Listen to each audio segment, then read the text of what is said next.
코칭 세미나 두 번째 시간입니다. 오늘의 주제는 경청입니다. 그야말로 잘 듣는 거거든요. 경청이라고 하는 건. 근데 이게 꼭 자녀들과 부모의 관계에서만 필요한 것이 아니라 사실 모든 인간관계에서 필요하거든요. 근데 나는 잘 듣고 있다고 생각하는 분 계십니까? 나는 남의 이야기를 잘 듣는 편이다. 우리 이럴 때 손 드는 거 되게 어려워하죠. 자녀들 이야기할 때 잘 들으세요?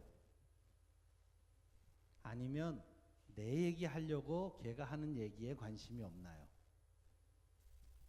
부모나 또는 교사도 마찬가지인데 이 착각이 내가 얘기를 많이 해줘야 얘를 돕는다고 생각을 많이 해요.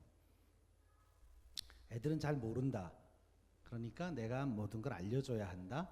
이런 전제에서 출발해버리면 지난주 얘기한 대로 초등학교 한 1, 2, 3학년까지는 괜찮아요.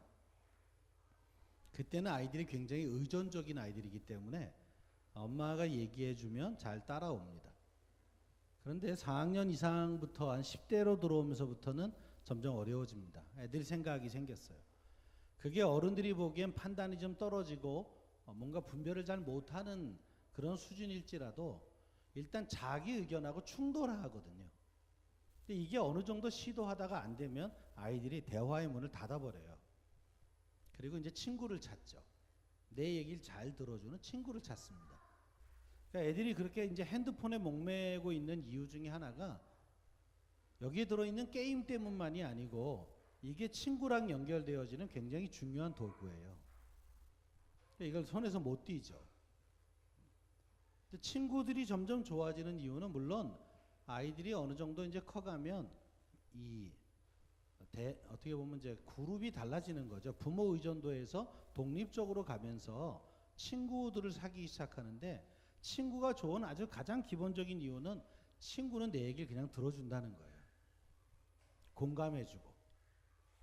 그러니까 부모도 이 부분을 잘하는 부모님들은 자녀들이 10대를 지날 때도 별로 어렵지 않습니다. 이 공감이 떨어지면 이제 애들이 딴짓을 하죠. 엄마 아빠하고는 대화가 안 된다. 이렇게 판단을 해버립니다. 이제 아빠들은 이제 완전히 왕따가 되고요. 애들이 벌써 중학교쯤 넘어가면 애들이 아빠하고는 대화를 안 하려고 그래요. 일단 대화의 빈도수가 너무 적어요. 지난주에 저 질문했잖아요. 아이들하고 진지한 대화를 일주일에 몇 번이나 하시냐고. 옆에 이렇게 부부가 앉아 있는 분들 계시죠. 부부끼리는 좀 진지한 대화를 하십니까? 그러니까 일상 얘기 빼놓고요. 이렇게 잘 갔다 와라, 밥 먹었냐, 커피 마실래, 이런 얘기 말고요. 속에 있는 고민 얘기나 이 진지한 대화가 한국 가정 안에 굉장히 잘 작아요. 다 바보 상자를 앞에 놓고 전부 낄낄거리고 있고. TV 앞에서 서로 그냥 TV를 바라보고 있죠. 서로를 바라볼 기회가 별로 없어요. 근데 드디어 이제 월드컵 시작됐으니까 또 이제, 아빠들은 이제 빨리 초저녁에 자고 새벽에 일어나야죠. 경기를 보려면. 그러니까 이제 왜 이렇게 축구에 또 이렇게 대한민국 남자들이 목매는지. 그러니까 사람은 대화를 통해서 서로 관계를 만들어가는 존재인데 대화가 없는 거예요. 일방적 지시는 있는데 대화는 없는. 그러니까 자녀들이 외롭죠. 그때가 한참 고민이 많을 때거든요. 특히 대한민국에서 10대를 산다는 건 굉장히 어려운 일입니다. 저는 빨리 이 아주 망국 같은 이 교육병이 좀 바뀌었으면 좋겠거든요.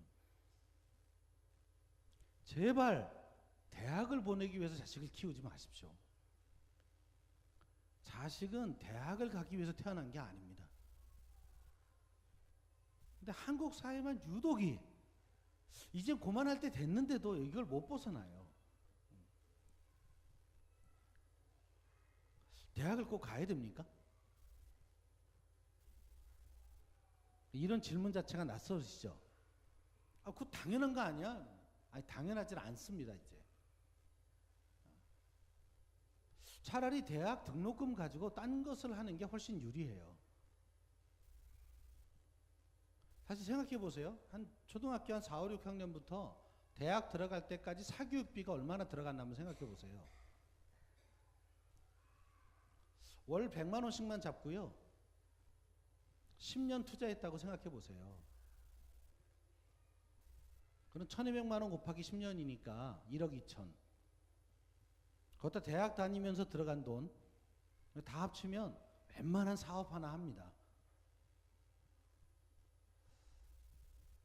그러니까 우리는 뭔가 착각을 하고 있는 게 이제 우리나라가 근대화되면서 교육의 기회가 이제 없다가 생겼을 때 그때는 대학을 가는 것 자체가 신분 상승에 굉장히 중요한 도구였습니다. 어쩌면 유일한 도구였어요.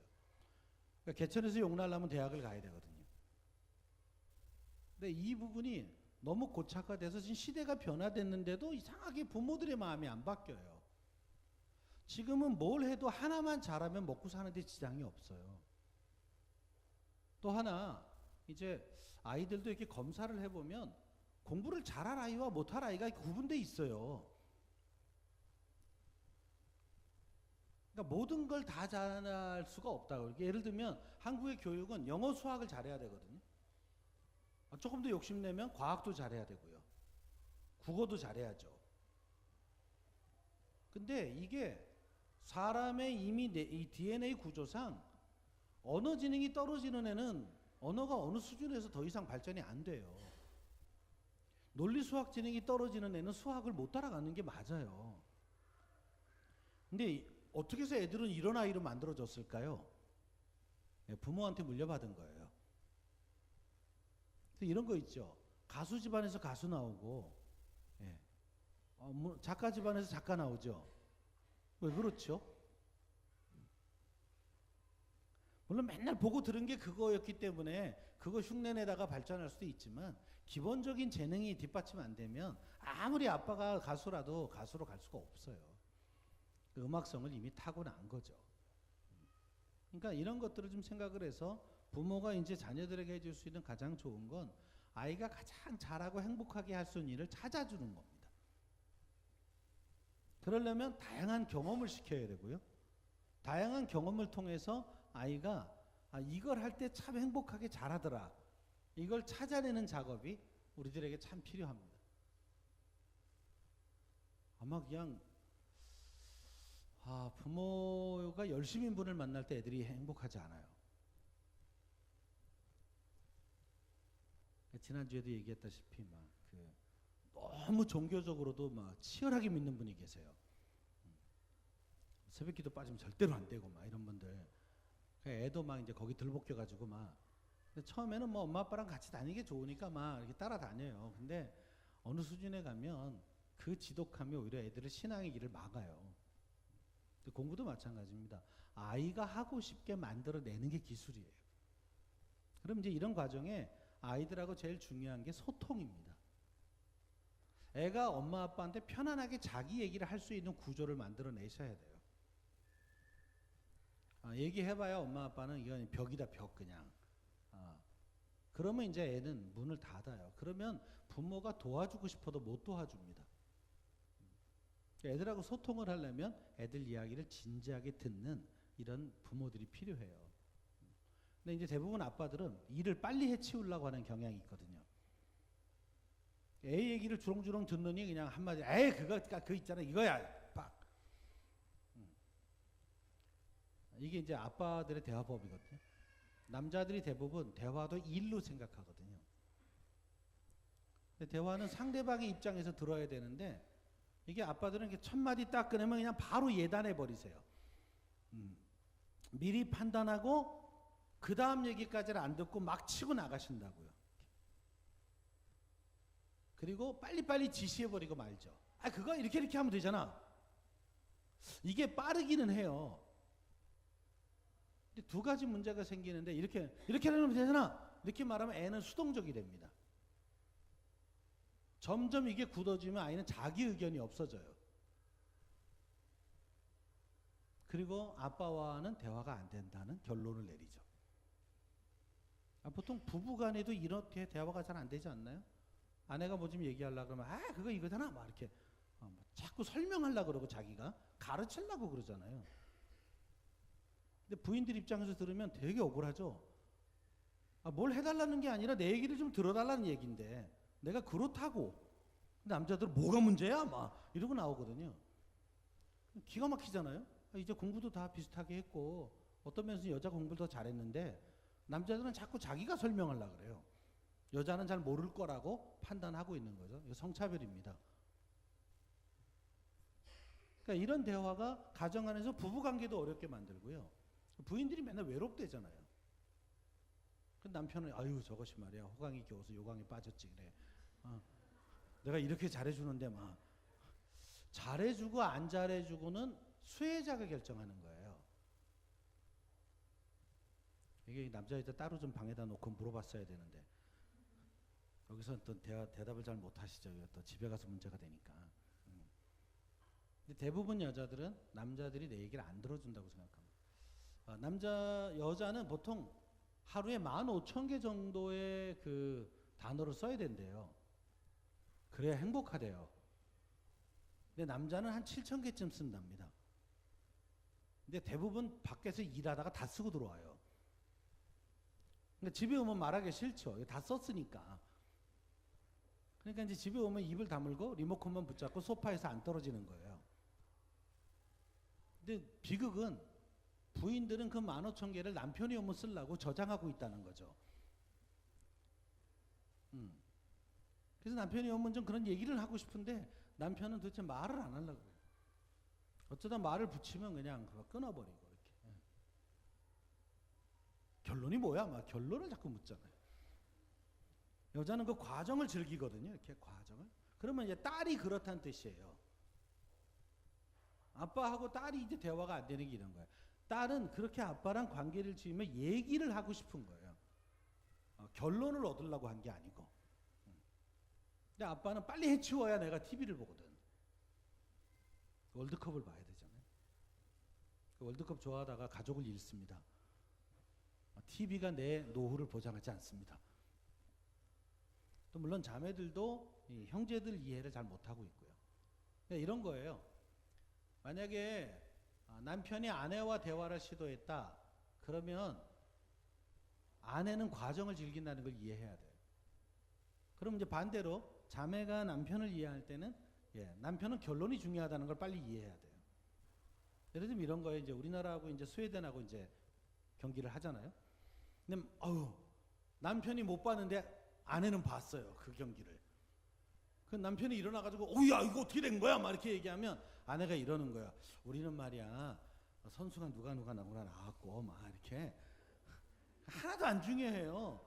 빨리 누가 이겼나를 얘기해야 되는 거예요. 몇 대 몇인지를. 남편들은 이게 중요해요. 몇 대 몇인지가 중요해. 그리고 하나 더 궁금하면 누가 골을 넣냐. 이것만 알면 더 이상 궁금하지 않아요. 저는 사실 프로야구 중계 되게 좋아하는데 시간이 없어서 못 봐요. 근데 하이라이트 보는데 별로 만족감이 떨어지지 않아요. 하이라이트만 보면 돼요. 근데 만약에 이제 자매들이 드라마를 좋아하는데 드라마 마지막 회야. 근데 못 봤어요. 남편이 봤어. 그럼 자매가 묻잖아. 여보 그 드라마 어떻게 됐어? 그럼 남편은 결론만 얘기해요. 둘이 헤어졌어. 왜냐면 자기가 중요한 얘기만 하는 거죠. 그러면 자매는 그거 말고 어떻게 됐는지 이 과정을 다 설명해야지 지금. 심지어 백뮤직이 뭐가 깔렸고 뭐.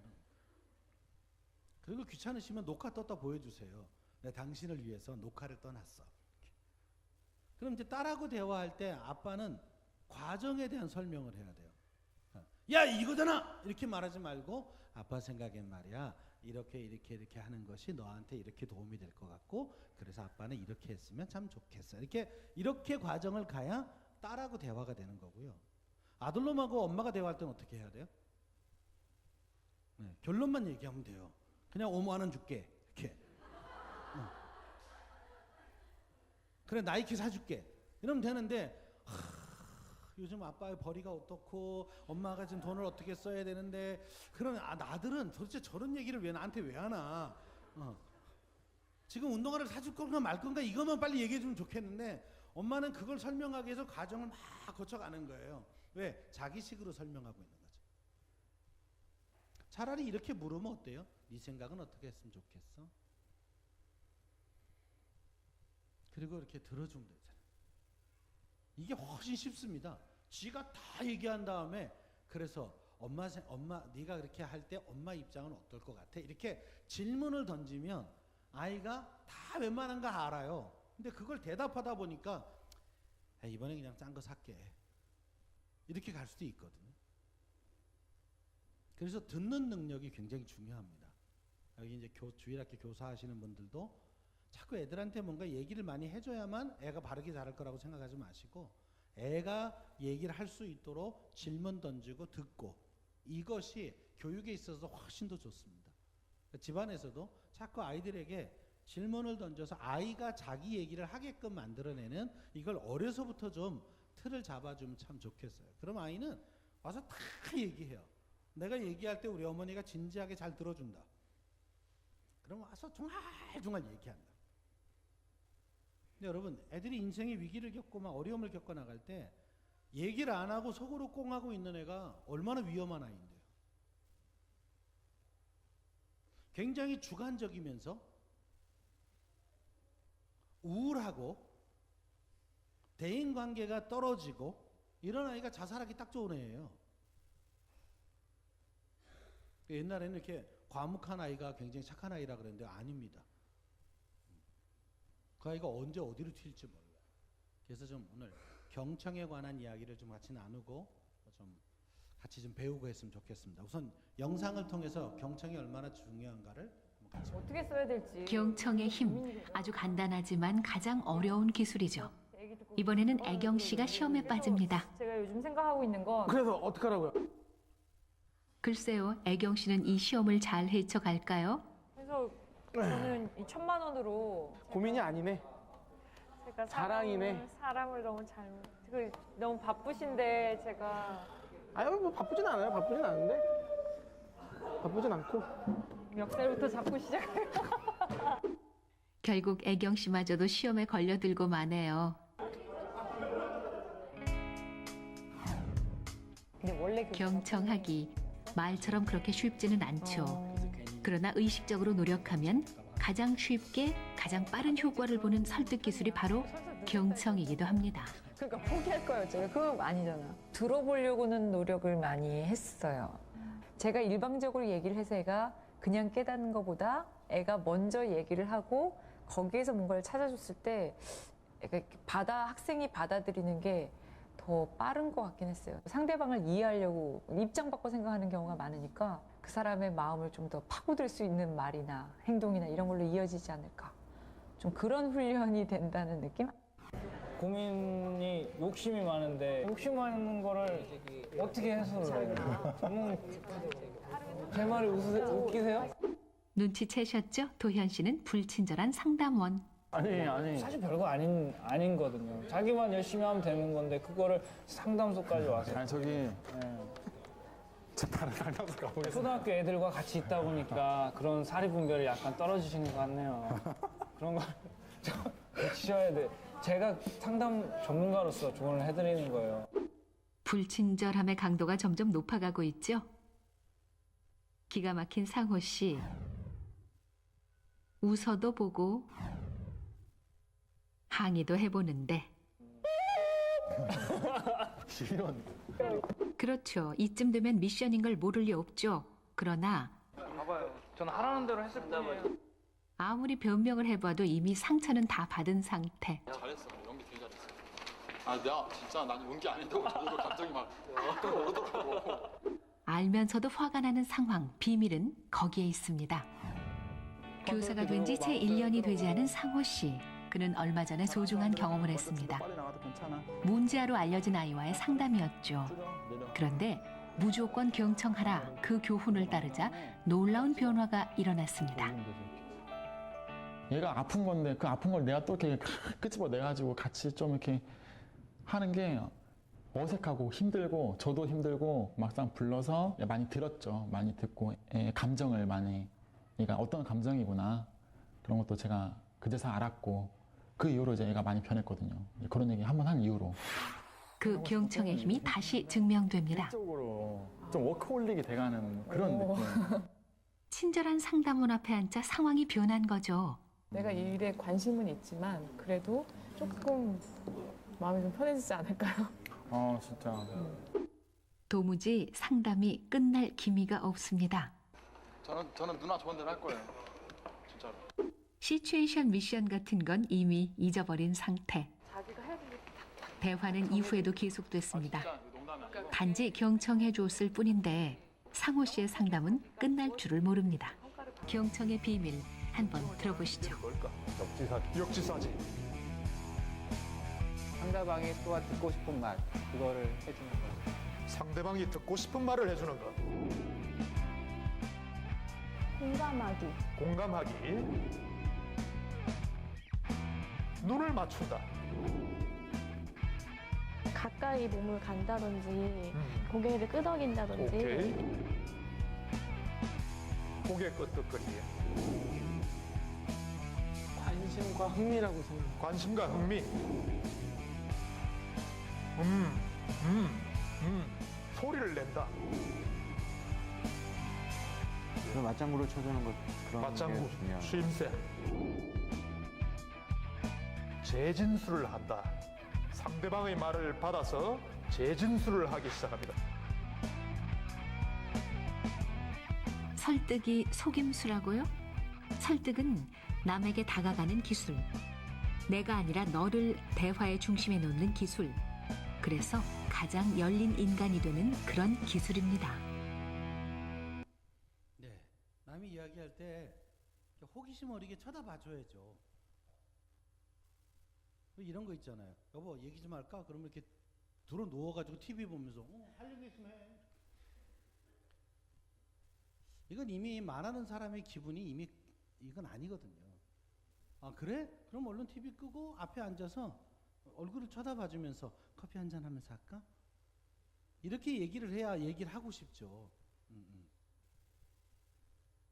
그리고 그 얘기에 내가 흥미가 있다, 관심이 있다를 표명해 줘야 되잖아요. 아빠 나랑 얘기 좀 해. 그러면 엄마 얘기해 엄마 그러고 그 딴 데 쳐다보고 있고 핸드폰 보고 있고 근데 그것도 어떻게 얘기를 해요? 얼굴을 쳐다봐주고 그래 아들 아빠하고 할 얘기 뭐니? 이렇게 궁금하게 쳐다봐줘야 또 그 다음 얘기를 하죠. 근데 한마디 할 때마다 자르고 들어오지 말고 아 그래서 그렇구나 이렇게 공감 언어를 표현해 줘야죠. 요즘 애들하고는 이 세 마디를 잘하면 돼요. 헐, 진짜, 대박 이 세 가지만 아주 쉬워요. 이거 세 가지만 이렇게 적절하게 잘 쓰면 또 아무 때나 헐 그러지 말고요. 이게 관심 표명하는 언어잖아요. 이렇게 그것만 잘해줘도 말하는 사람 신나거든요.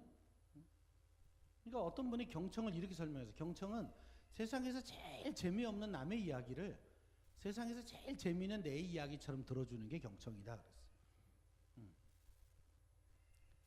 그러면 처음엔 요만큼 얘기하러 왔다가도 이렇게 잘 들어주고 공감해주면 나도 모르게 이만큼 얘기를 하게 돼 있어요. 제가 잘 경청해주는 사람 만나면 꼭 대화가 마지막에 이렇게 됩니다. 이 얘기는 안 하려고 그랬는데. 나도 모르게 거기까지 가버린 거 왜 잘 흡수되고 있거든. 그래서 이렇게 잘 들어주는 사람은 많은 사람이 찾아와요. 교회 안에도 이런 거 잘 들어주는 분이 인기가 제일 좋아요. 그래서 고민 생기면 그분한테 가면 돼. 그분은 쉽지는 않죠. 그 고민 다 들어주고 나면 되게 마음이 어렵죠. 그러니까 이런 게 경청이 갖고 있는 힘입니다. 그럼 한 번씩 하나씩 보시죠. 야고보서에 우리에게 하나님 이렇게 말씀하셨어요. 듣기는 속히 하고 말하기는 더디하며 성내기는 더디하라. 근데 우린 거꾸로 하죠. 성내기는 거의 정광석화처럼 하고요. 자기 말만 하고 남의 얘기는 안 듣죠. 그러니까 인간관계가 힘들어요. 이제 교회 이제 직분자들 뭐 이렇게 구역장이라든지 이런 분들은 이 듣는 능력이 좋으셔야 돼요. 한 분 한 분이 갖고 있는 어려움들 이걸 잘 들어서 공감해주고 위해서 기도해주고 이것만 잘하면 그 구역이 그냥 살아요. 거기다 하나만 더 하면 최고죠. 먹을 거 잘 먹이고. 그러니까 사실 모일 때마다 먹을 게 있는 것도 얘기하기 좋으라고 있는 거거든요. 근데 우리는 먹는 데 집중해요. 얘기는 안 해. 이게 주객이 전도된 거죠. 한자로 들을 청자를 이렇게 씁니다. 한자를 잘 모르시는 분은 이 기회에 하나 익히시죠. 한자가 의미 언어라 글자를 뜯어보면 굉장히 중요한 뜻들이 나와요. 보세요. 이 왼쪽에 요 밑에가 임금왕자고 요게 귀이자입니다. 임금의 귀로 들어라 그런 말이에요. 저럴 때 말하는 임금은 신분으로 왕이 아니라 크다는 뜻을 갖고 있어요. 그러니까 큰 귀로 들어라. 그러니까 쫑긋하고 들어라 좀 쫑긋. 그런데 오른쪽 위에 보면 열십자 밑에 눈목자가 있죠. 저건 누워도 눈목자고 세워도 눈목자입니다. 그러니까 10개의 눈으로 좀 쳐다봐라. 근데 눈이 2개밖에 없는데 어떻게 10개 눈으로 봐요? 저건 이제 강조법이죠. 좀 자세히 봐라. 뭘 봐야 되죠? 우선 얘기하는 사람을 봐야 되겠죠? 근데 얘기하는 사람이 뭘 봐야 돼요? 예, 눈빛, 얼굴 표정, 예, 그다음 제스처. 사실 애가 이렇게 얘기하러 올 때 가만히 눈을 쳐다보면요, 지금 뭔가 떳떳한 자랑을 하려고 온 건지 아니면 사고를 쳐서 지금 온 건지가 눈에서 이미 다 표현하고 있어요. 벌써 사람이 면목이 없으면 눈을 깔잖아요. 그리고 못 마주치고 이렇게 두리번거리죠. 이건 벌써 뭔가 본인이 잘못한 짓이 있는 거예요. 그래서 상담자 훈련하거나 코치 훈련할 때 이 눈 쳐다보는 훈련들을 많이 해요. 이 눈동자가 오른쪽으로 갔다 오는지 왼쪽으로 갔다 오는지 위로 갔다 왔냐 밑으로 갔다 왔냐 이게 다 말하고 있는 거예요. 이렇게 본능에서 꺼냈냐 가공했냐 이게 눈빛이 어느 쪽 뇌에서 끄집어냈냐가 다 나오는 거거든요. 이거 다 얘기하면 여러분 복잡하시니까. 근데 여러분 이런 거예요. 이렇게 아내가 남편한테 어느 날 갑자기 물어보세요. 자기 나 사랑해? 이렇게.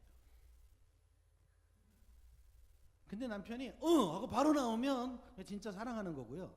한 박자 쉬었다가 나오는 분이 계세요. 자기 나 사랑해?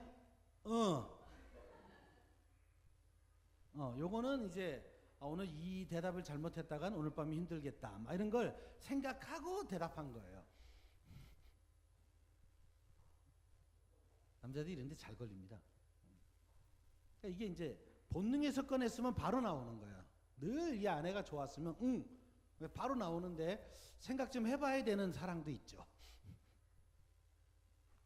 애들하고도 마찬가지죠. 애들이 이제 앉았을 때 앉아봐. 아빠한테 할 얘기 있어. 그러면 애가 눈을 반짝반짝거리면서 막 이렇게 그러면서 얘기를 하면 이건 뭔가 떳떳해서 칭찬받으려고 온 거고요. 이런 걸 보라는 겁니다. 사람은 눈이 먼저 얘기하고요. 표정이 얘기한 다음에 말이 나옵니다.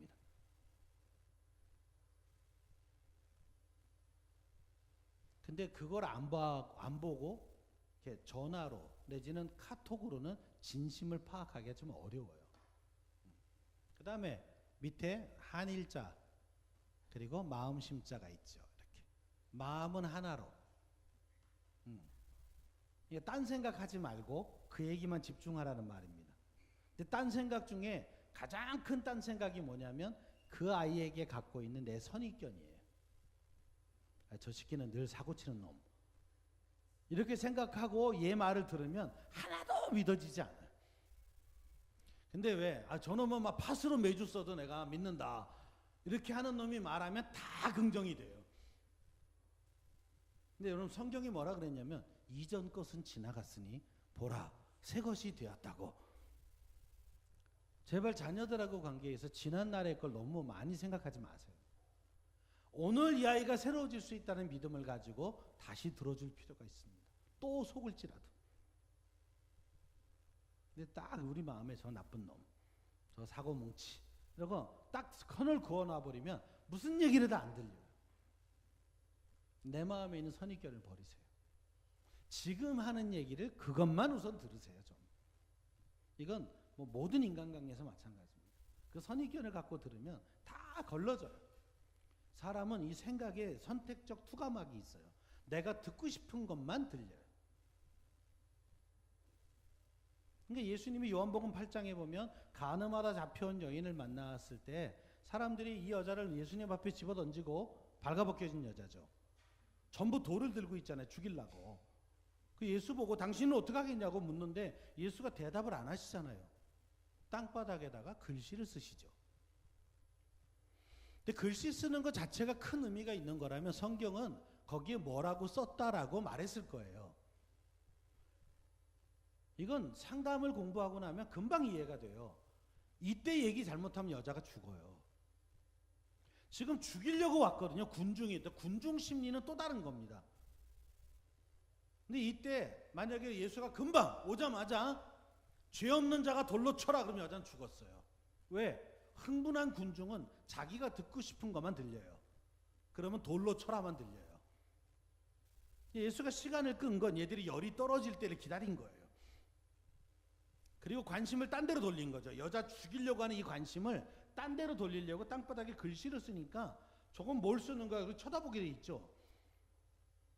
한참 시간을 끌고 나서 얘들이 지금 여기 왜 하는지를 잊어버리게 만들어 놓고 죄 없는 자가 돌로 쳐라. 이때는 들려요. 그러니까 성경이 뭐라 그랬냐면 나이 든 사람부터 돌을 놓고 떠났다 그랬어요. 열 떨어지는 게 노인들이 먼저 떨어져요. 이 젊은 것들은 이 흥분하면 잘 안 떨어져요. 이 여자 하나를 살리기 위해서 예수는 시간을 끌어요. 왜? 인간을 너무나 잘 아세요. 그러니까 아이들하고 대화할 때도 이런 기술이 필요해요. 시간이 필요할 때가 있어요. 애들도 막 화가 나 있으면 지가 듣고 싶은 것만 듣고요. 우리도 마찬가지입니다. 우리도 애에 대해서 나쁜 선입견을 가지고 있으면 그 아이 속에서 거봐 그놈 새끼 또 그 나쁜 짓 하잖아. 이것만 들려요. 걔가 했던 앞에 설명은 하나도 안 들려요. 꼬투리만 자꾸 보이죠. 그래서 저는 우리 이제 청소년이나 청년들 가르칠 때 이래요. 아버지가 화났을 때는 절대로 가서 대화하지 마라. 특히 술을 드셨으면 말하지 마라. 아버지를 막 붙잡고 막 설명하려고 그러지 말라고. 그때는 설명이 안 들리니까 어떤 튀라고. 엄마한테, 중재자인 엄마한테 소재는 알려주고 일단 피해라. 하루 이틀 지난 다음에 가서 무릎을 꿇고 다시 얘기하면 그때는 아빠 마음이 달라져 있을 거다. 흥분한 상태에서는 설명이 안 됩니다. 사람은 듣고 싶은 것만 듣습니다. 그런 게 경청이에요. 그러니까 귀를 쫑긋해서 들으려고 최소한 노력을 하고 눈으로 잘 관찰하면서 선입견 없이 한 마음 가지고 들어주는 이게 경청입니다. 커뮤니케이션 영향력을 비교한 건데요. 이 워드, 문자가 갖고 있는 전달력은 7%밖에 안 됩니다. 그러니까 자녀들이라도 함부로 카톡으로 막 이래라 저래라 하지 마세요. 그러면 내가 전달하려는 진심이 전달이 안 돼요. 그냥 간단한 건 하셔도 됩니다. 뭐 밥 먹었니? 뭐 학교 끝났니? 이런 건 카톡으로 하실 수 있죠. 근데 진지한 대화를 카톡으로 하지 마십시오. 전 이건 애들한테도 가르쳐요. 부모님하고도 진지한 얘기는 카톡으로 하지 마라. 만나서 해야 돼요. 네 얼굴의 진심을 보여주면서 얘기해라. 두 번째, 보이스. 목소리는 38%. 그러니까 문자보다는 전화가 좀 나은 거죠. 근데 일반 전화보다 더 나은 건 화상 전화입니다. 근데 이게 핸드폰이 찌끔해서 표정이 잘 안 보이는데 컴퓨터로 하는 이런 화상은 훨씬 더 전달력이 좋고요. 가장 좋은 건 만나서 하는 거예요. 그러니까 아이들하고도 자꾸 이렇게 얼굴을 대면하고 얘기할 기회를 가져야 돕기가 좋다는 말입니다. 경청의 첫 번째 단계는 자기중심적 경청입니다. 이건 훈련 안 해도 여러분이 지금 그러세요. 다 나 중심적으로 듣고 있습니다. 사람은 뭐 기본적으로 이기적이기 때문에 다 자기중심적으로 듣습니다. 훈련을 안 하면 다 이것 때문에 사실은 인간관계가 굉장히 힘들어요. 다 자기 얘기만 하려고 그러고 자기식으로 알아듣거든요. 그러니까 교회도 이 훈련이 잘 안 되면 교인들끼리 좋은 목적으로 만났다가 서로 상처받아요. 다 자기 얘기만 하려고. 그리고 자기식으로 알아들으면 오해가 많죠. 이제 다음 주에는 이제 각 기질 테스트 한번 해볼 건데요. 설문지 가져와서 여러분 다 한번 테스트를 한번 해드릴 겁니다. 이 기질을 이제 공부하고 나면 야, 저 사람하고 나가 왜 힘들었나 이런 거 금방 알아요. 자녀들 중에도 나하고 잘 맞는 애가 있고 안 맞는 애가 있죠. 한 뱃속에서 나왔는데. 근데 주로 나하고 갈등하는 애가 누구냐면 나하고 기질이 같은 애예요. 애도 기질이 같은 부모가 힘들어요. 왜냐하면 기질이 같으면 다 이해해 줄 것 같죠. 천만에요. 부모 입장에서 보면 그놈이 말하는 거 딱 보고 하는 행동 보면 앞으로 어떻게 될지가 뻔해요. 그게 눈에 뻔히 보이니까 미리 잔소리를 하기 시작해요. 근데 나랑 전혀 다른 놈은 어떻게 될지 몰라, 저놈이. 근데 내가 못하던 걸 잘하거든요, 걔가. 이놈은 매력이 있어 보여요.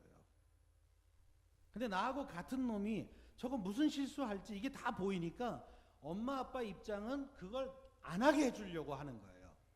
근데 설명 없이 결론만 얘기하기 때문에 애는 왜 엄마는 나한테만 잔소리를 해? 쟤는 아무 말 안 해놓고. 이런 일이 되는 거죠. 저도 제 딸, 첫째가 딸이고 아들이 둘째인데 늘 딸이 저를 힘들어했어요.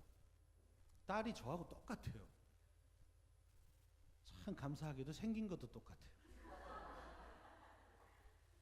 전 제 딸을 어디 가서 제 딸이라고 소개해 본 적이 없습니다. 그냥 같이 가면 다 그런 줄 알아요. 근데 하는 행동도 비슷해요. 그러니까 저놈이 지금 왜 저러는지가 뻔히 눈에 보여요. 저걸 조금만 더 다그치면 내가 했던 실수를 안 하고 훨씬 더 나은 애가 될 것이라는 확신이 있기 때문에 그걸 예방해 주려고 자꾸 제가 치고 들어가다가 딸이 어느 날 울면서 말하더라고요. 아빠는 왜 동생한테는 아무 소리 안 하고 나한테만 그렇게 맨날 하나하나 체크하냐고. 그 내가 말했지. 네가 이러 해서 말이 이렇게 가다가 이렇게 되는 게 뻔하기 때문에 아빠가 그걸 도와주려고 그러는데 근데 이 설명 없이 하니까 애가 서러웠던 거예요. 근데 이미 상처받은 다음에 설명해도 도움이 안 되더라고요. 그거 회복하는데 되게 오래 걸렸습니다. 이렇게 물어봐 줬으면 쉬운 건데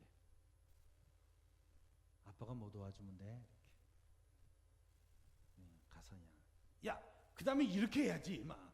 야, 영어 시험은 이렇게 준비를 해야지 막. 제 딸이 저랑 같은 거 중에 하나가 할 땐 잘하는데 안 할 땐 그냥 놀아요. 그러니까 이제 놀라고 딱 품 잡는 거 보면 저 때부터 계속 놀 거다 이게 보여요. 그러니까 그럼 가서 제가 야 이거 했니? 막 이렇게 이제 따지게 되는 거예요. 그럼 모처럼 자기는 빨리 해치우고 좀 쉴라 그러면 아빠가 와서 팍팍팍팍 막. 처음에는 뭐 대항을 못하다 나중에 막 올라차니까 막 터뜨려. 결국은 딸은 제 말 안 들어서 대학 갈 때 등급이 많이 떨어졌어요. 아들놈은 제가 보면 이게 늘 잘해. 내가 못하는 걸 잘해. 아들이 저하고 관계가 더 좋았죠. 여러분 들으십시오. 상대방의 입장에서 들으십시오. 이 두 번째 단계로 가자는 얘기입니다. 상대 중심적 경청을 하자. 그러니까 상대방에 집중해서 우리 아이들의 어조, 말투 있죠. 어조, 그 다음에 속도, 태도 등에 맞춰서 반응하고 상호 교감하는 거예요.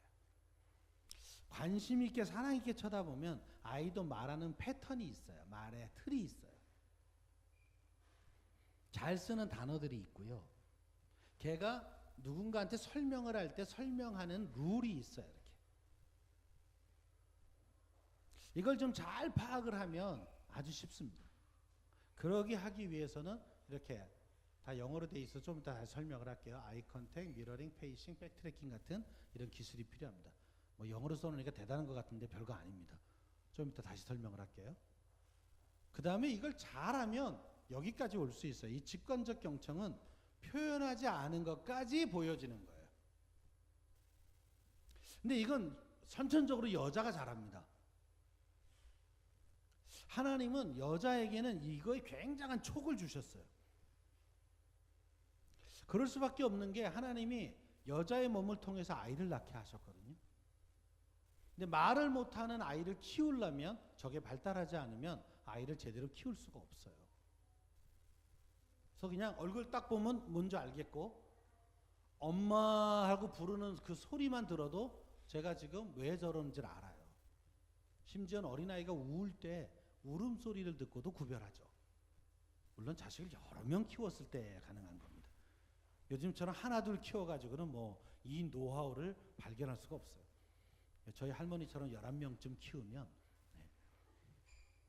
저희 할머니는 11명 키우셨어요. 17살 때 첫애를 낳기 시작해서 44살 때까지 낳았어요. 저희 막내 고모가 저하고 4살 차이입니다. 초등학교 동문입니다. 우리 누나 같은 고모님이 한 분 계세요. 뭐 우린 소꿉장난 같이 하고 그랬으니까. 지금도 만나면서 그 고모랑 아주 친해요. 어린 시절을 공유한. 심지어는 뭐 저보다 10살이 어린 당숙도 계세요. 우리 작은 할머니 집에. 아니 이렇게 자식을 여러 명 키우면 그냥 저희 어머니가 저희 아이 키우는데 이렇게 옛날에는 뭐 집이 다 이렇게 문풍지문이잖아요. 안방에 계시고 건너방이 저희 집 방이었는데 뭐 가운데 조그만 마루 있고 문풍지니까 다 들려요 소리가. 근데 이제 저희 방에서 애가 빽 하고 울면 안방에서 어머니가 야 걔 똥 쌌나 보다 그래요. 방 안에 있는 우리도 모르는데 안방에 있는 그분이 아세요. 그래서 이렇게 보면 정말 쌌어. 또 빽 울면 야 젖 먹으라 배고픈가 보다 그래. 첫 번째 아이를 키우는 우리 부부는 뭐 감당할 수 없는 신의 경지였어요. 근데 사랑과 관심을 가지고 아이를 잘 보시면 아이가 하는 얼굴 표정 또는 말투 이런 걸 가지고 애가 돌려서 말하고 있지만 뭔 말을 하고 있는지를 우리가 파악할 수 있습니다. 남자들은 굉장한 노력을 해야 저거를 경험할 수 있어요. 대부분의 아빠는 이 경지까지 못 가십니다. 그래서 저는 아빠들한테 2번째 단계라도 가자. 엄마들은 조금만 노력하시면 3번째 단계를 갈 수 있습니다. 자, 한번 보시죠. 네, 이 유명한 격언입니다. 듣기를 원해야 들을 수 있습니다. 우리 아이들은 사실 말로 아니고요. 눈으로, 태도로, 표정으로 많은 이야기를 이미 우리한테 하고 있어요.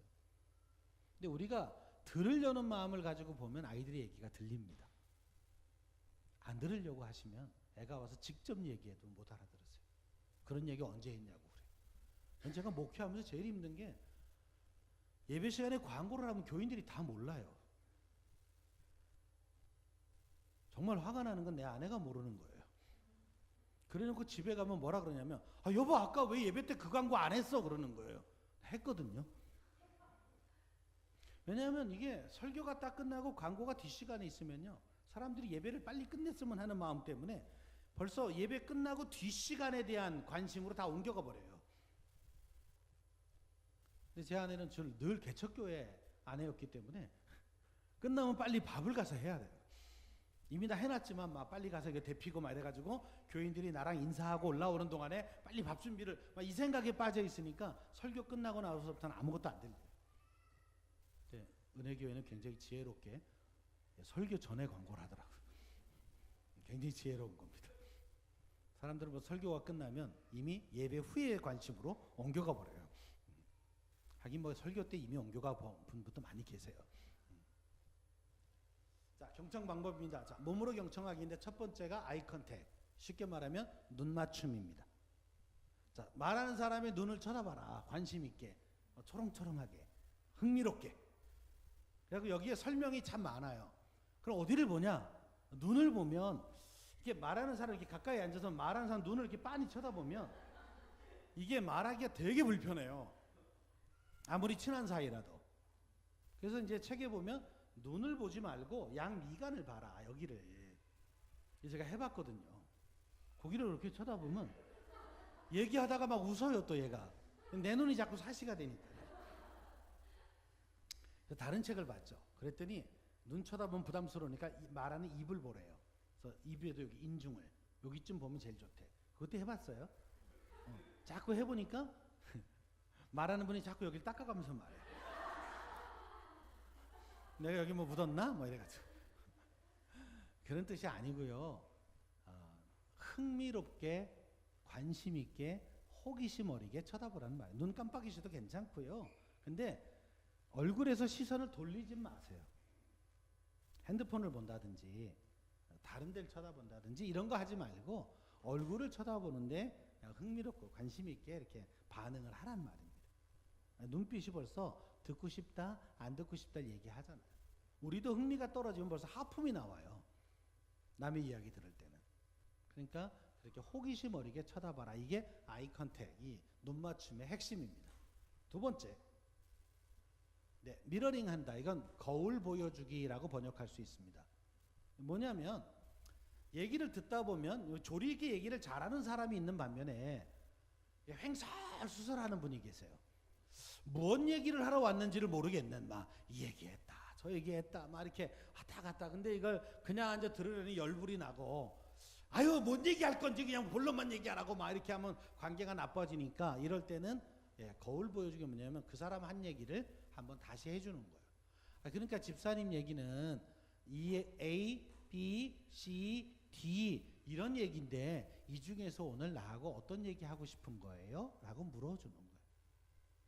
애가 와서 이 얘기 저 얘기하면 야 임마 결론만 얘기해 중요한 얘기만 해 이렇게 하지 말고 그러니까 네 얘기는 이러하다는 말인데 야, 이 중에서 아빠랑 어떤 얘기 하고 싶었니? 이렇게 말하면 아 참 그거요 이 얘기 하려고요 이렇게. 어떤 면에서는 본론을 얘기하기가 좀 마음이 어려우니까 빙빙 돌고 있는 거예요. 근데 이걸 공격을 해대면 하던 말도 들어가 버리니까 그러니까 네 얘기는 이러하다는 얘기인데 아빠 다 알아들었는데 그래서 아빠한테 오늘 진짜 하고 싶었던 얘기 뭐야? 이렇게 물어봐 주는 게 미러링입니다. 왜 이렇게 노인분들하고 얘기하다 보면 저희 아버님이 아주 그 최고인데요. 같은 말도 하고 아주 그냥 테이프 무한 반복인 분들이 계세요. 그러면 이제 아이고 한 3번만 더 하면 100만 번이네. 이렇게 말하지 말고요. 이렇게 하시죠. 제가 아버님한테 하는 말인데 아버님 그러니까 이러 얘기하다 말씀이시잖아요. 그래서 그 다음엔 어떻게 되셨는데요? 이렇게 할 때 미러링이라는 걸 씁니다. 저희 아버님 뭐 이렇게 가족들 다 모이면 이제 좋으신 거예요. 그럼 이제 아버님 막 어렸을 때부터 얘기를 꼭 이제 반복을 시작하세요. 내가 몇 살 때 남의 집 머슴으로 갔다가 뭐 엄마가 보고 싶어서 한밤중에 뭐 공동묘지를 뛰어왔고 뭐 이거부터 시작해서 하도 배가 고파서 결국 집을 나와가지고 뭐 무작정 상경을 하는데 천안역에서 뭐 열차표를 살 돈이 없어서 뭐 몰래 탔다가 뭐 나중에 서부역 쪽으로 도망을 갔고 뭐 하여튼 이런 얘기 뭐 시리즈가 쫙 있으세요. 2시간 안에 아버지 전기를 쓸 수 있습니다. 그럼 이제 명절 때마다 또 이 얘기를 하시는 거죠.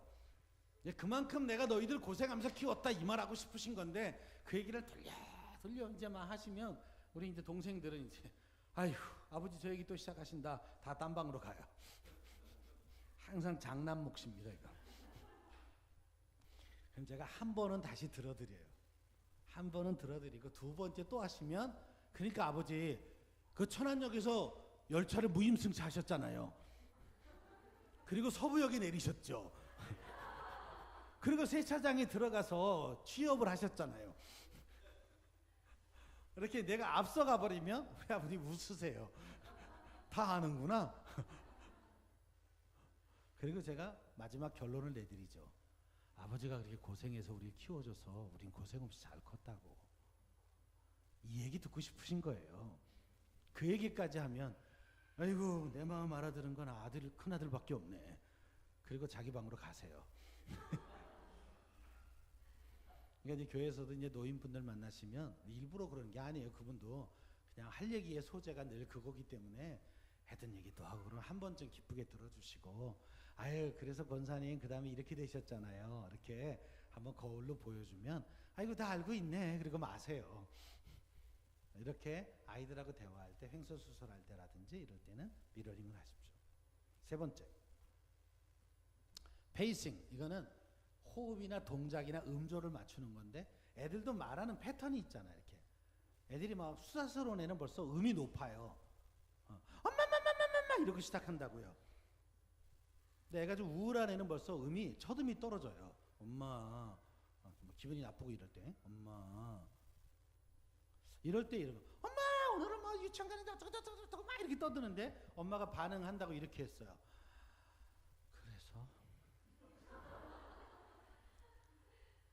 그 다음엔 어떻게 됐는데 애가 막 떠들다가 엄마가 이렇게 나오면 엄마 어디 아파? 화났어? 이럴 때는 이렇게 얘기하면 그랬니 막 이렇게 나와야 애가 신나게 말을 할 거 아니에요. 누구든 그렇습니다. 내가 말하는 템포나 높이를 맞춰줘야 말하기가 쉬워요. 근데 그걸 전혀 다른 방향으로 가버리면 이 사람 내 얘기 듣기 싫어하는구나 이런 느낌이 와요. 그런 걸 하는 걸 페이싱이라 그럽니다. 그 사람이 막 손으로 제스처하면서 얘기하면 우리도 같이 하자고요. 그래야 죽이 맞는 거예요, 이게요. 그러니까 애들도 말하는 틀이 다 다르잖아요. 그래서 수다스럽게 말하는 놈을 만나면 수다스럽게 반응해주고, 점잖게 말하는 애를 만나면 점잖게 반응해주고, 이게 경청 태도입니다. 마지막에 백트래킹, 이건 이제 한국말로 재진술한다 이런 말이에요. 뭔 말이냐면 애가 하는 말을 한번 반복해 주는 거예요. 이런 거죠. 엄마, 오늘은 나 학교에서 수업이 너무 많아서 되게 힘들었어. 그러면 엄마가 이렇게 표정 똑같이 하면서 되게 힘들었어. 이렇게 해주면 애는 그냥 마음이 좋아요. 왜? 내 얘기를 너무 잘 흡수하고 계시잖아. 그걸 표현해 주는 게 애가 했던 핵심적인 말을 한번 반복해 주는 거예요. 엄마 오늘 나 되게 바빴다. 아이고 우리 딸 바빴어. 엄마 배 되게 고파. 막 그러면 아이고 우리 딸 배고파. 우선 이 말 해주고 그래 뭐 해줄까? 그럼 우선 있는 거 내놔. 알았어. 그러니까 말을 했을 때 그 핵심적인 말을 한번 반복해 주는 거. 이건 어른들하고 하면 진짜 좋으세요. 제가 제 딸 얘기 한번 해드렸죠. 제 딸이 시집 갈 때, 이 무뚝뚝한 딸이 시집을 가는데 시댁에 들어가 살게 됐어요. 시부모, 시누이까지 있는 집에. 근데 제 딸은 늘 과묵하거든요. 제가 늘 장남이라고 부르는 딸이에요. 대충 분위기 아시겠죠? 근데 시어머니, 시아버지가 다 있는 집, 시누이까지 있는 집에 들어가니까 조심스러워서 딸한테 물었죠. 딸아, 가서 잘 살 수 있겠어? 나 잘 살 수 있어 그러더라고. 그러지 말고 아빠 말을 잘 들어라. 어른이 뭐라고 말할 땐 한번 꼭 반복해라. 그리고 끝에다가 아버님, 어머님을 붙이고 그 끝을 들어라. 이런 거야. 며느라 오늘은 수제비나 해 먹을까? 이렇게 시아버지가 얘기하면 수제비 해드릴까요? 아버님? 이렇게. 이런 게 백트래킹이에요. 수제비 해 먹을까? 그러면 수제비 해드릴까요? 아버님? 이렇게 하면 기분 좋게 받은 거잖아요. 결혼하고 얼마 안 됐는데요. 사돈 어른이 전화하셨어요. 아주 상냥한 딸을 보내줘서 우리 집안이 달라졌다. 그 딸은 저희 집에 올 때마다 아직도 장남인데. 근데 요즘 딸이 이렇게 통화하는 거 이렇게 들으면 잘하고 있어요. 시어머니, 시아버지한테 엄마, 아빠 그래요.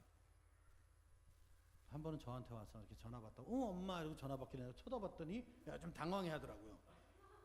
그러더니 전화 끊고 시엄마. 잘하고 있는 거예요.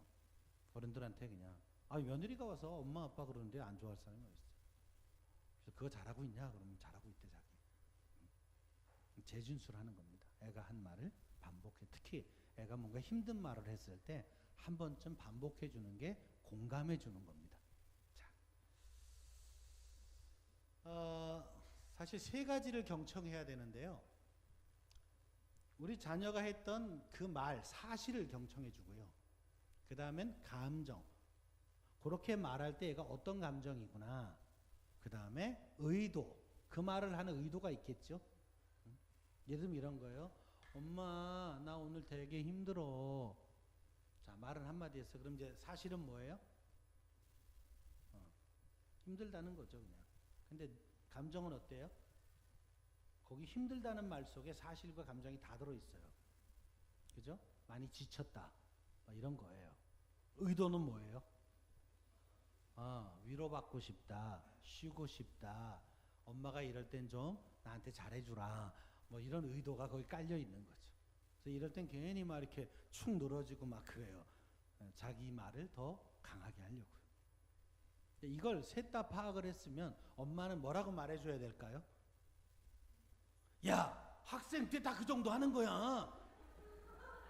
너만 힘든 줄 알아? 임마, 엄마는 집에서 얼마나 힘든 줄 알아? 네, 게임 끝.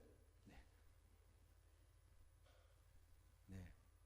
이렇게 말하고 싶은 심정이 충분히 있으실 줄 알지만 애는 애잖아요. 그럴 때 다시 용기를 내십시오. 아이고 힘들었어 이렇게 받아주고 그래 좀 쉬어라. 좀 쉬고 있으면 엄마가 맛있는 거 해줄게. 뭐 먹고 싶니? 여기까지 나오면 애가 뭐라고 반응하냐면 아이 좋다 엄마 만나니까 그래. 기왕이면 이렇게 끝나는 게 해피엔딩 아닌가요? 아빠도 좀 하세요. 이건 다 엄마만 하는 거 아니에요. 아빠는 아빠만 할 수 있는 게 하나 있어요. 용돈은 남았니? 아빠는 원래 곰살맞기를 잘 못하니까 다른 승부수를 띄워야죠. 용돈은 남았니? 왜? 그거다가 배고픈데 사 먹을 돈이 없었어? 이렇게 말해주면 애가 갑자기 총기가 살아나요. 왜? 아빠가 용돈 좀 주려고? 아, 우리 딸이 힘든데 아빠가 용돈이라도 줘야지. 아, 진짜? 일단 과감하게 쏘십시오. 그 쪼잔하게 또 1,000원짜리 몇 개 꺼내지 말고 여기서 떡볶이 1인분이 얼마냐 뭐 이런 소리 좀 하지 말고요. 과감하게 얘기해요. 최소한 파란 거 아니면 신사임당이 제일 좋습니다. 이렇게 자주 주는 게 아니잖아요. 한 번을 쏘면 애가 오래 기억합니다. 근데 그게 우리 딸의 아들의 용기가 되고 아 역시 아빠가 있어서 좋다 이걸 느끼게 했다면 5만 원은 그렇게 큰 돈이 아닙니다. 이 관계가 나빠지면 나중에 500만 원으로도 해결이 안 돼요. 그러니까 아빠들이 가끔 딸하고 또 엄마가 할 수 없는 영역에서 아들 딸하고의 이런 관계를 만들어 보세요. 나중에요 이거 잘 안 되면 정말 애 나중에 상담소 보내야죠. 뭐 그 사고 치는 거 뒷감당하려면 쉽지 않습니다.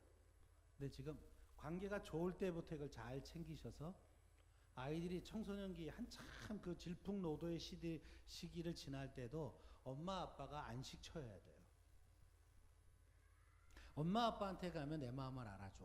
내 얘기를 들어주실 거야. 날 응원해 줄 거야. 이런 것들을 경험하게 됩니다. 지난주 봤던 영상 기억나죠? 엄마가 나를 사랑한다고 말하고 아빠가 화이팅이라고 말할 때 난 참 좋다. 그걸 관계가 좋을 때 하세요. 이미 사고 다치셔서 관계가 멀어진 다음에 이걸 해도 별로 반응을 안 해요. 애들이 품 안에 있을 때부터 이 관리를 잘 해주셔야 돼요. 그래야 나중에 진짜 도울 수 있습니다. 이게 3F 경청이라고 보통 불러요. 사실은 팩트잖아요. feel, focus 이 다 F로 시작하는 거라 3F 경청이라고 말합니다. 예를 들면 판단하지 말고 사실을 들으세요. 저는 원래 나쁜 놈 이런 판단을 좀 걷고 지금 하는 얘기만 들으라고요. 그리고 그 얘기만 가지고 얘기를 하시는 게 제일 좋아요. 근데 지난날에 쌓아둔 거 가지고 막 덮어 씌우지 말고요. 응? 이런 거잖아요. 엄마 나 오늘 공부가 되게 힘들어. 그러면 이제 아우 힘들어 이렇게 하는 게 사실에 대한 반응인데 이제 그동안 지켜보고 나서 네가 공부는 하고 그따위 소리를 하고 앉았니? 막 이런 소리가 안에서부터 막 올라오니까 표정서부터 달라지거든요. 그러니까 말은 겨우 참았는데 얼굴이 다 말하고 있기 때문에 애가 눈치 보고 가버려요. 이 사태 안 좋거든요. 이렇게 판단하지 말라는 게 그런 거예요. 두 번째, 생각하지 마. 걔의 생각이 아니라 그 아이의 감정을 읽어내세요. 걔가 그렇게 생각하는 게 아니라 그 아이가 느끼고 있는 감정을 찾아내시라고. 좀 이따 연습을 할 거예요. 세 번째, 표면의 언행이 아니라 이면의 순수 의도, 그 안에 숨겨진 걸 찾아내는 게 굉장히 중요합니다. 특히 성격적으로 직설화법을 안 쓰는 자녀들에게 이게 아주 필요해요. 그냥 직설화법을 쓰는 자녀는 오히려 쉬워요. 애 속이 다 보이니까. 이런 아이는 그냥 말하는 대로만 해주면 돼요. 근데 이렇게 약간 이렇게 내성적이고 이렇게 돌려 말하고 이렇게 겁 잘 먹고 이런 애는 자기 진짜 얘기를 숨겨놓고 안 해요. 그리고 자꾸 거칠애를 하죠. 그 늑대소년이라는 그 영화에 보면 그 보영이가 늑대를 만나기 전에 그랬다고요. 여자 주인공인 그 보영이가 맨날 일기장에다 일기 쓰면서 울잖아요. 근데 이런 아이들은 부모가 일기장을 가끔 보셔야 됩니다. 얘가 진짜 마음을 쓰는 것은 일기장에밖에 없거든요. 근데 엄마 아빠가 잘 들어주시면 이제 진짜 얘기를 해요. 이런 애들은 대부분 아빠랑 얘기 시작할 때 이렇게 시작해요. 아빠, 바빠요? 그럼 아빠가, 야, 아빠 지금 일하는 거 안 보여? 알았어. 그럼 가죠. 근데 여기 오는 데까지 굉장히 많이 생각을 하고 온 거거든요. 근데 내 딸의, 내 아이의 기질을 모르면 이 중요한 시기를 놓쳐요. 이런 아이는 이렇게 말하러 오는 데까지 상당히 할까 말까를 망설이다가 와요. 그래도 정말 힘드니까 온 거라고요. 그러니까 이 아이가 아빠 이렇게 말을 부를 때 빨리 모든 걸 걷어치우고 아이 앞에 앉아요. 응, 얘기해라. 아빠 들어줄게. 아빠 근데 있잖아. 그거 막 이렇게 하면 아이고 할 말 없으면 가고. 그러지 마시고 마음을 편안하게 해주시면 돼요. 괜찮아. 아빠가 다 들어줄 거니까 하고 싶은 얘기 다 해. 괜찮아. 편안하게 얘기해. 진짜야? 야단 안 칠 거지? 이렇게 몇 번 확인해요. 우리 집에 그런 아이 있다. 한번 손 들어 보실래요? 네. 하여튼 이 아이는 무조건 얘기를 들으셔야 합니다. 이런 아이가 결국 대화 상대를 못 찾으면 극단적 행동을 해요. 나는 필요 없는 딸이야. 필요 없는 아들이야. 잘 들어주는 엄마 아빠만 있으면 절대로 아이들은 극단적 생각을 안 합니다. 왜? 거기 가면 공감해 주니까요. 안아주고요. 딸아이는 자꾸 안아주셔야 돼요. 아들을 자꾸 안지 마시고요. 아들은 되게 힘들어합니다. 이 딸은 몇 마디 말보다 이렇게 따뜻하게 한번 안아주는 거나 손을 한번 잡아주는 거 이런 게 훨씬 더 중요해요. 이렇게 말하면 이제 아내들이 다 그래. 나도 그래, 나도. 제가 이런 강의하다가 야단 맞은 적도 있었잖아요. 제 아내가 쳐다보고 있더라. 너 나 잘해라. 막 이렇게. 대부분 자매들은 이걸 좋아해요.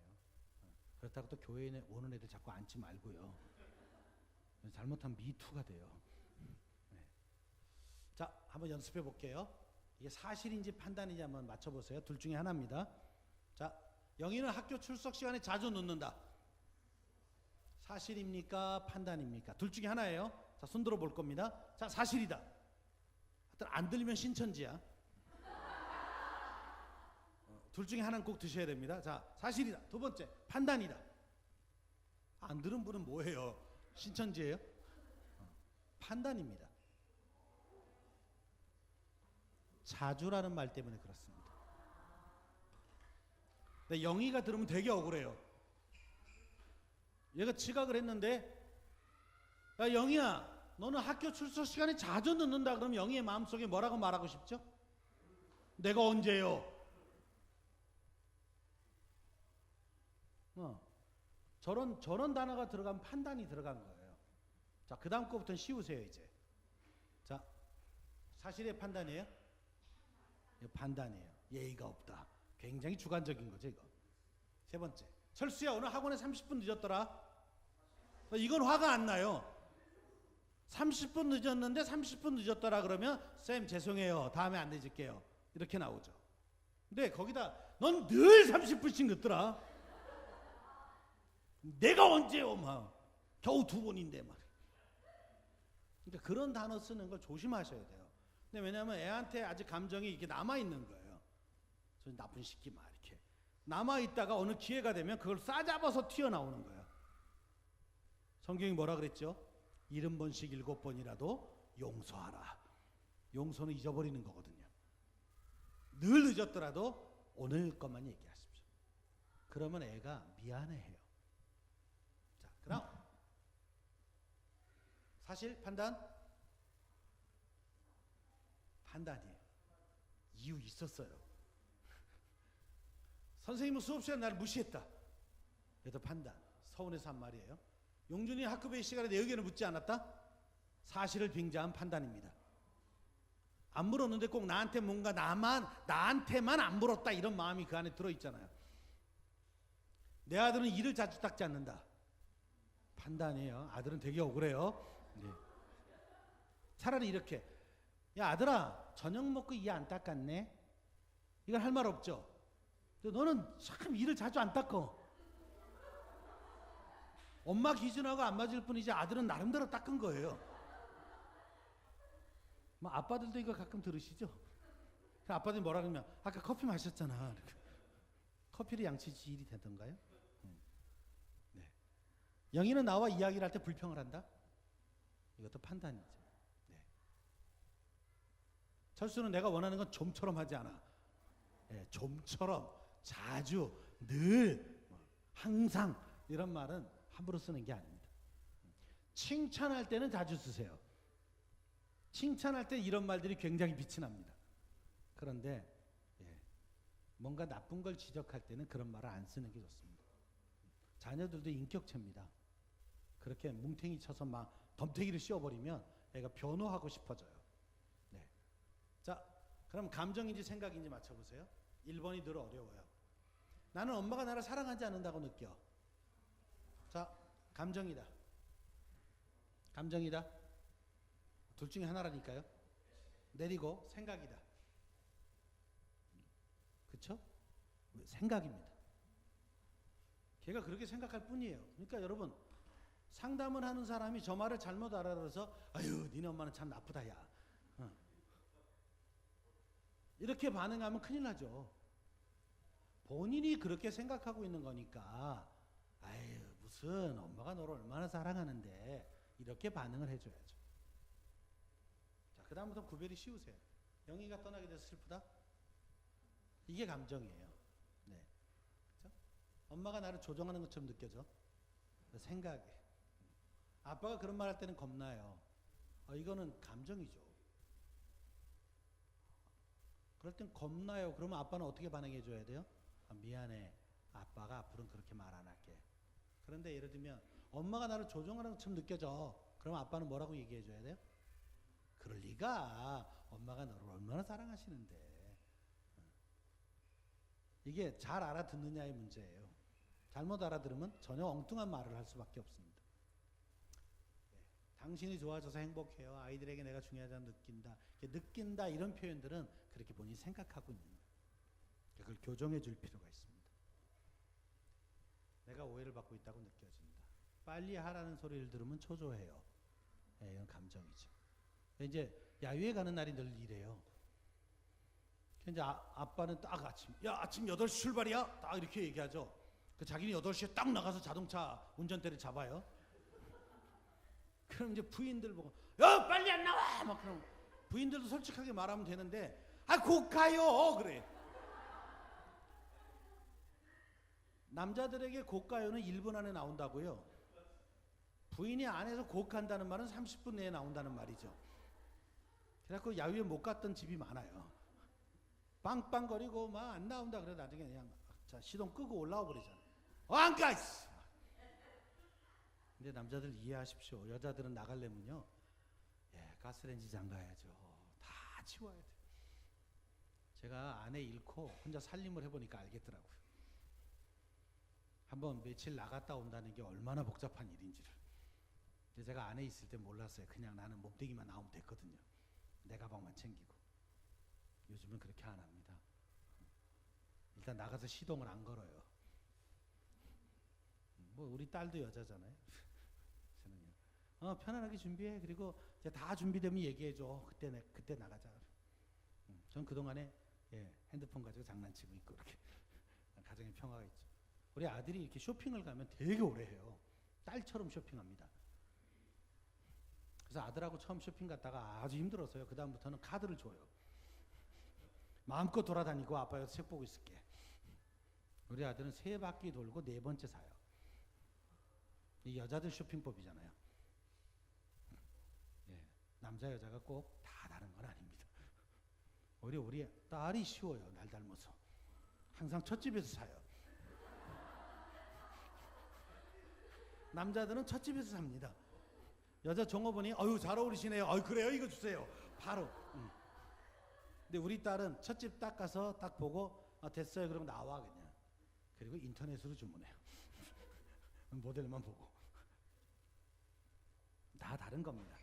자, 직관적 경청, 예, 사실 받아들이고 감정이 어떤지, 의도가 뭔지, 그 아이의 장점이나 탁월성이 뭔지 이런 거 다 헤아려서 듣는 거예요. 그래야 진짜를 알아요. 예, 상대의 감정이 어떤지를 느껴보고 의도가 뭔지, 탁월함이 뭔지, 상대의 비언어를 경청할 줄 알아야 됩니다. 걔가 지금 하고 있는 태도, 표정, 눈빛 이런 게 다 비언어거든요. 말로 안 했지만 다 표현한 겁니다. 그 다음에 불일치. 앞에 말하고 뒷말하고 다르다든지 불일치죠. 그 다음에 패턴. 얘가 늘 하던 말투가 아닌 다른 말투로 말하고 있다든지 이런 게 다 뭔가를 얘기하고 있는 거예요 지금. 자, 그러면 이걸 다 포함해서 이걸 잘 듣는 영상 하나를 보고 오늘 마무리를 할게요. 저렇게 들어주면 됩니다.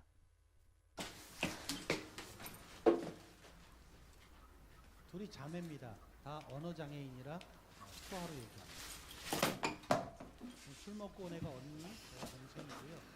국가대표 수영 선수를 꿈꾸는 아이고, 동생이 열심히 돈 벌어서 언니 뒷바라지를 했어요.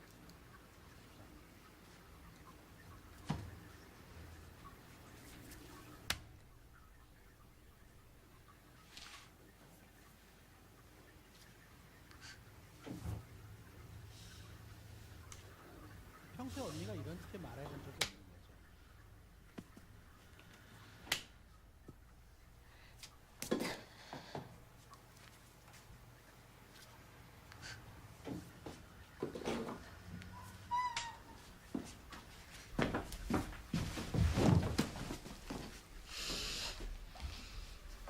이게 풀어가나 보세요. 한잔 안 쓰단 말이에요.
대만에서 만든 청설이라고 하는 영화의 한 대목입니다.